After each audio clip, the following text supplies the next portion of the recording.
Hello viewers, I'm your host Uzma Jafri with another episode of South Asia Focus. Let's begin the show with India, which separately hosted Canadian Prime Minister Justin Trudeau and Iranian President Hassan Rouhani in a busy diplomatic week. Multiple memoranda of understanding pertaining to the issues of mutual interest were signed and leaders reiterated their commitment in fighting against the menace of terrorism. A report.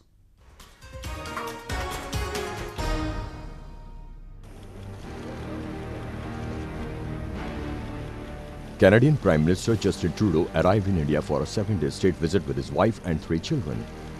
Amid the reports of New Delhi giving a cold shoulder to the Canadian Prime Minister for his perceived soft approach to Sikh extremist groups in his country and those that sympathize with them, Trudeau met his Indian counterpart in the Indian capital in a bid to boost bilateral relations between two countries.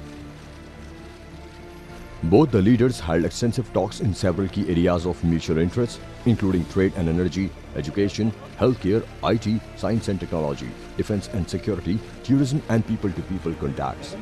India and Canada signed agreements in the areas of energy, education, ICT, customs enforcement and sports, among others.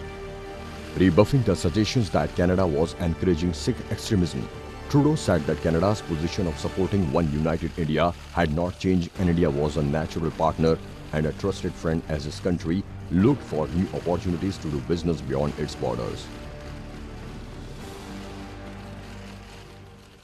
As Canada looks to diversify its own economy and looks for new opportunities to do business beyond its borders, India is a natural partner and a trusted friend for commercial cooperation. To this effect, Prime Minister Modi and I welcomed the conclusion of and progress on cooperation agreements in areas such as civil nuclear science and technology, information technology, automotive sector cooperation, intellectual property, smart cities, and customs enforcement. Trudeau added that he and Modi were united in a renewed economic partnership that must create jobs and benefit everyone. A renewed economic partnership must create jobs and help families get ahead. As governments, we have the responsibility to set the right parameters for economic relationships to flourish in a way that benefits everyone, not just the wealthiest few. I know that Prime Minister Modi and I are united in that ambition.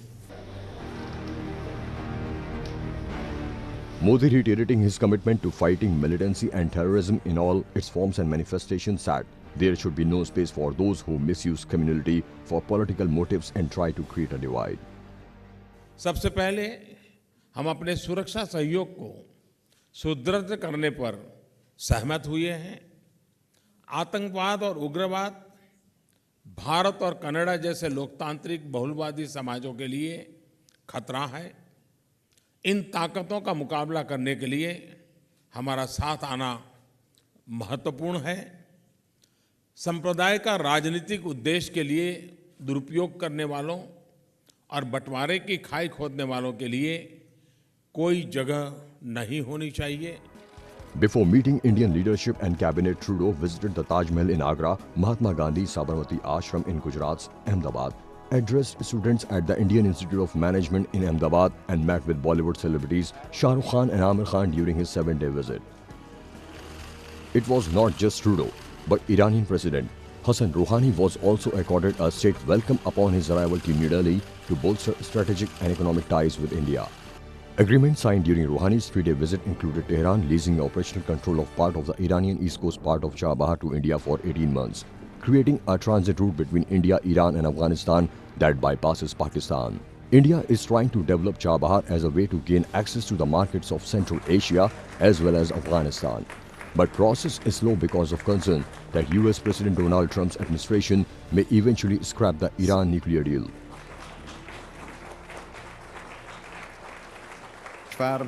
خواهیم بود و ما شاهد توسعه روابط در زمینه انرژی بین دو کشور خواهیم بود، هم در زمینه نفت، هم در زمینه گاز، هم در زمینه پتروشیمی این آمادگی وجود داره و هم در زمینه سرمایه گذاری در بخش‌های مختلف نفت و گاز. ما در زمینه تسهیل روابط اقتصادی امروز گفتگوهای بسیار خوبی داشتیم. در زمینه تعرفه‌ها، تجارت ترجیحی، در زمینه روابط بهتر بانک‌ها با یکدیگر و در زمینه India and Iran have witnessed an upswing in the ties with a growing interaction between the national security councils of the two countries, which have decided to enhance regular and institutionalized consultations on terrorism and other security-related issues. India is taking massive strides in its multidimensional and multidirectional foreign policy. Moving on to Gilgit-Baltistan, where the humanitarian situation has become increasingly precarious with the growing authoritarianism of Islamabad. Arbitrary detentions and torture of peaceful dissidents are constantly rising. Aggrieved people of the region have taken to the streets in order to raise their voice against this systematic repression. A report.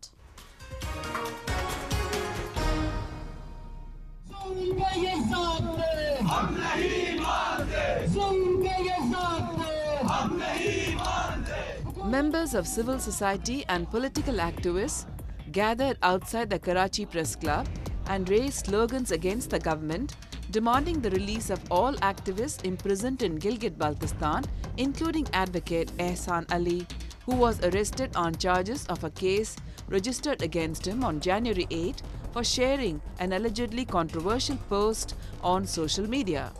The protest was organized by Gilgit-Baltistan Youth Alliance as a part of a broader campaign for the release of Ali and other jailed political activists like Baba Jan.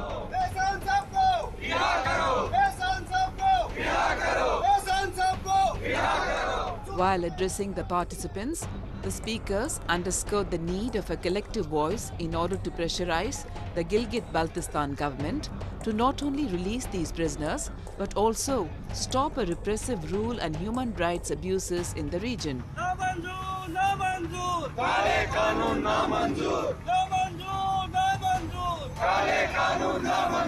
Gilgit-Baltistan के अंदर बुनियादी अवामी हुकूक की लड़ाई लड़ी, उसको अवाम दुश्मन, रियासत दुश्मन या मजहब दुश्मन करार देकर उनको अवाम से आइसोलेट करने की साजिशें हमेशा की गई। इसकी फाजिल मिसाल हमारे कायदे गिलगित-बल्तिस्तान एडवोकेट जोहर अली का नाम है मिलता है।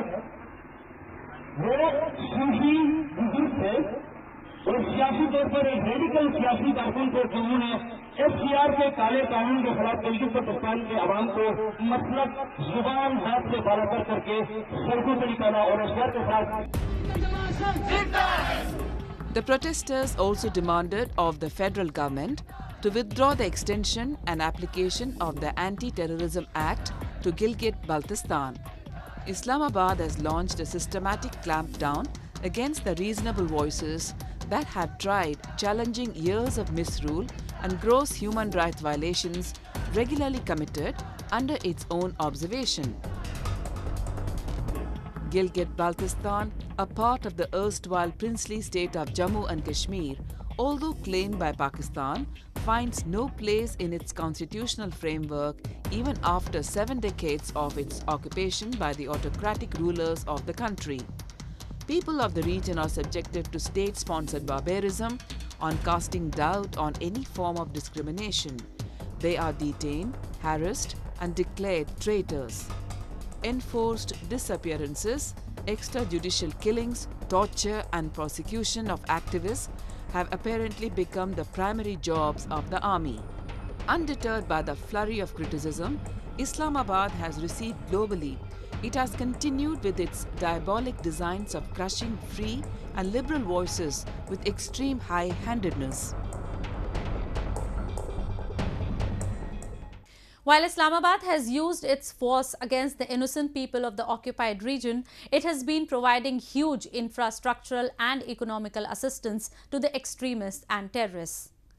Moving on to the island nation of Maldives, where the political crisis doesn't seem to be ending as the parliament, in an unconstitutional and undemocratic political exercise, has extended the state of emergency in the country by 30 days after the phase of emergency expired on 19 February. The opposition, calling it a constitutional crisis, has sought an immediate international intervention. A report.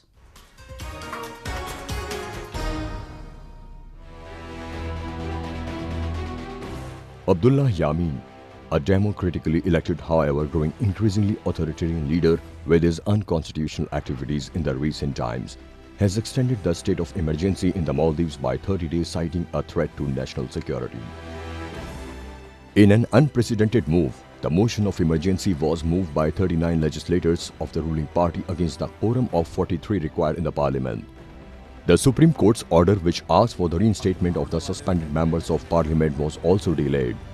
Opposition leaders, including the former President Mohammad Nasheed, calling the decision of emergency void and invalid, launched a scathing attack on Yameen through social media and said that Yameen was working on the payroll of Beijing and was trying to sell the country by trading public properties.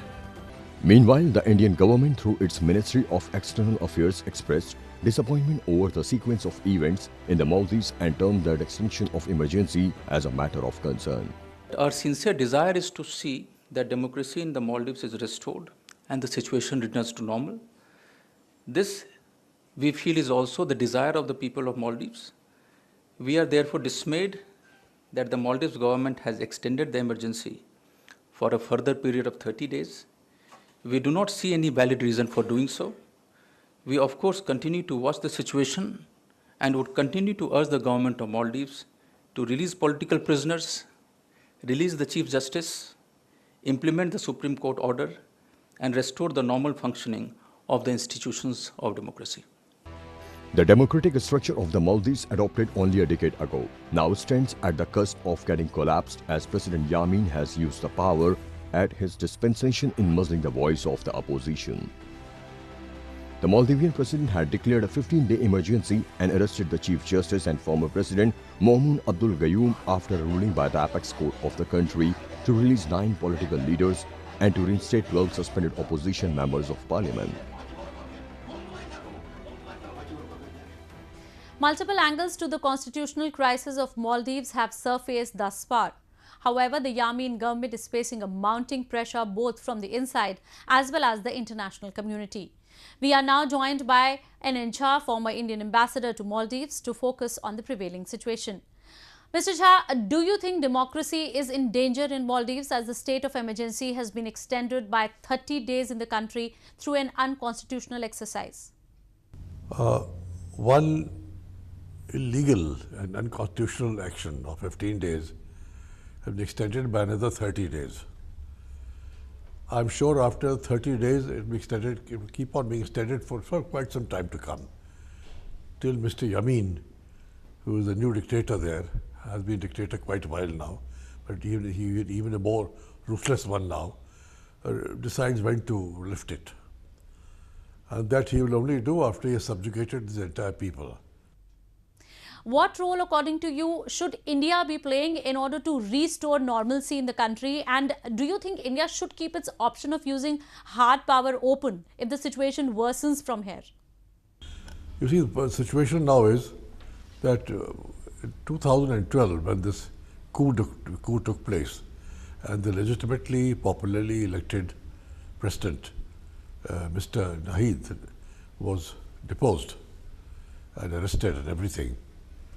That was the time, because he was the elected and the legitimate government, we should have gone in and restored him. Everybody else, everybody would understand that this is a request from a legitimate government. I mean, we've had the request from when Gayoom was president, and so on and so forth. The options are very limited for us now. We have 2 or 3 options.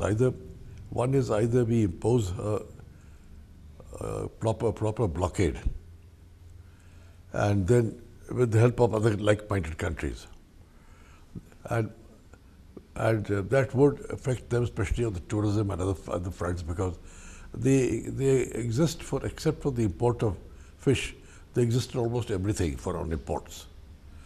Number 2, we must keep in mind that the Chinese will try to break that sanctions. They will say it's not a UN sanction, so why should we bother about it? So we have to decide what do we do then. Do we stop them in order to continue enforcing the sanctions or not? And thirdly,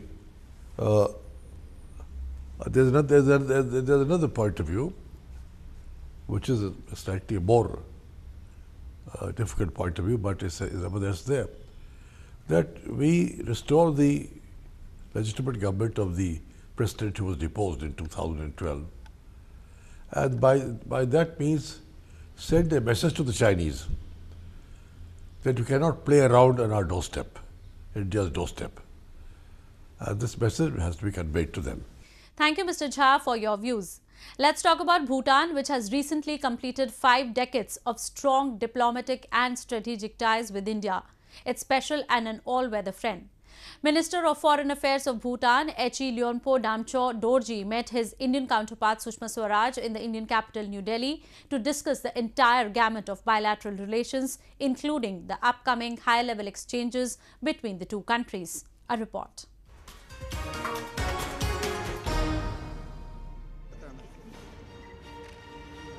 Indian Foreign Minister Sushma Swaraj called on Bhutan to reflect with New Delhi on advancing bilateral ties as the two neighbours commemorated 5 decades of the establishment of diplomatic relations.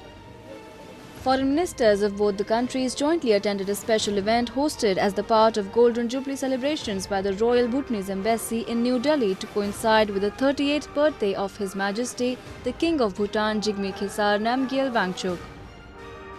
Both leaders reviewed the commemorative activities planned this year to mark the Golden Jubilee of the establishment of formal diplomatic relations between India and Bhutan. The leaders expressed satisfaction at the excellent state of bilateral ties, which are unique and time-tested, and also reiterated their commitment to further advance these exemplary ties for mutual benefit. It is a year for India-Bhutan partnership as we celebrate the accomplishments of the last 5 decades of our time-tested and special ties. It is also an opportunity for us to reflect on how well we could advance this unique partnership to respond to hopes and aspirations of our two peoples, of our common prosperity and a better future. We are proud of the special and exemplary ties of friendship. Diplomatic relations between India and Bhutan were established in 1968 with the appointment of a resident representative of India in Bhutan's capital Thimphu, and since then have been sustained by regular high-level visits and dialogues between the two nations. Mutually beneficial economic interlinkages between India and Bhutan have been an important element in India's bilateral relations, and it continues to be the largest trade and development partner of Bhutan. India is Bhutan's largest trading partner and highest foreign aid receiver. The Indian government has played a key role in Bhutan's policies ever since the bilateral relations were established. The Indian government has allocated $398.3 million for the next fiscal year for the various development projects in Bhutan. India also provides military assistance to Bhutan. Last year, India defense stood by Bhutan during 73-day-long standoff against China in Doklam, a tri-junction between the three countries. India has an open border with Bhutan and a free trade regime exists between the countries. Moving on to Afghanistan, where activists are speaking up against corruption and are spreading messages of peace and social justice with murals, many painted on concrete blast walls that were erected to ward off militant bombs. Take a look.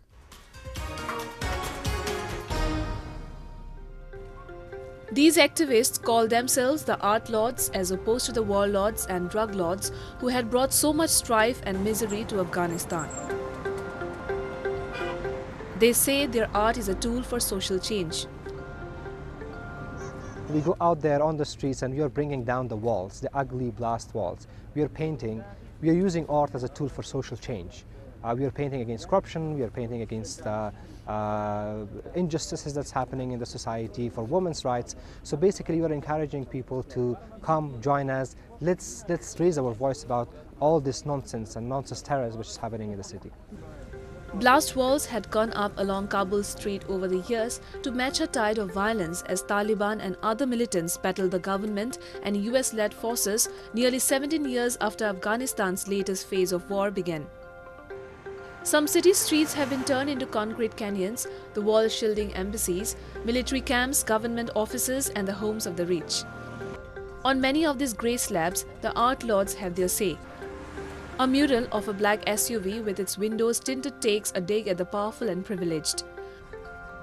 Recently, on a cold grey morning, the art lords were at the American University of Afghanistan working on a mural on the tightly guarded campus to highlight resilience in the face of violence. قسمتی است که هر روز هر کس از را تیر میشه. ای که ما هر دفعه تیر میشیم به این ببینیم و بسیار یک پیام خوبم داره. ابی هر دفعه و هر روز به ما یک انرژی مثبت میده. دیوارایی که یک نوع کابل را گرد کرده خشمگین از مردم افغانستان و این هنر و این رنگ ها پیام دیگه داره. میتونه مردم را امیدوار بسازه که اگر یک طرف ما به محدود شدن میریم، یک طرف دیگه گروهی هستن که ما را برای آزاد شدن فکری راهنمایی میکنن که او هنر است. A 2016 militant attack on the university killed 16 people and shattered its image as an island of liberalism and learning. Students came to help paint a picture of a young man and woman picking up their books with a phoenix rising and the words, "I am back because education prevails." A unique way to send their message to the society at large. Now we move on to the land of cultural diversities and festivals, India. In India, the onset of spring heralds a number of festivals. The greatest of these is the Festival of Colors, Holi, which is celebrated with huge fanfare and merriment. The celebration of Holi has commenced in the holy city of Mathura, also the native place of Hindu Lord Krishna, days ahead of the festival. A report.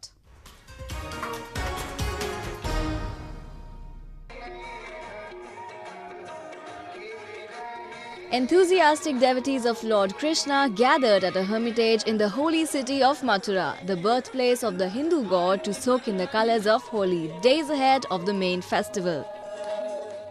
Mathura's Holi celebration is popular worldwide for its spirit and fervor.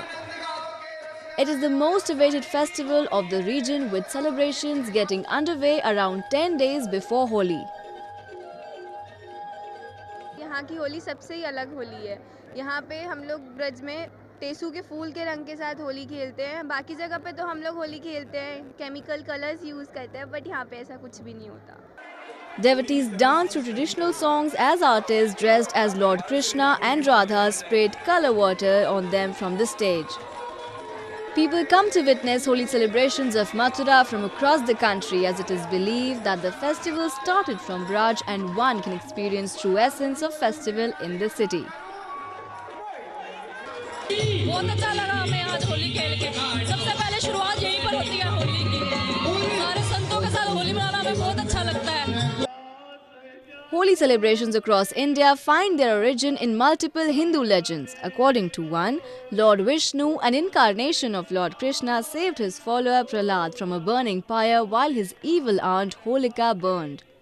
It is also why Holi is a symbolic of the triumph of good over evil. The night before revelers smear each other with colors, a bonfire symbolic of Holika burning is lit. Hindu devotees walk around the fire and offer prayers, and the ritual is called Holika Dahan. According to another legend, Holi is celebrated in memory of the day when Lord Krishna mischievously smeared color on the face of Radha, the lady he loved.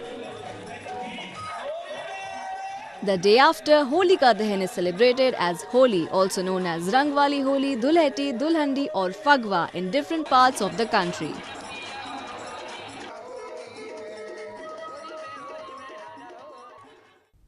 Holi festivities are not confined to India. The festival is celebrated with equal enthusiasm and fervour by the Indian community in the US, UK, Australia and Europe. With that, we come to the end of this week's episode. See you next week. Goodbye and take care.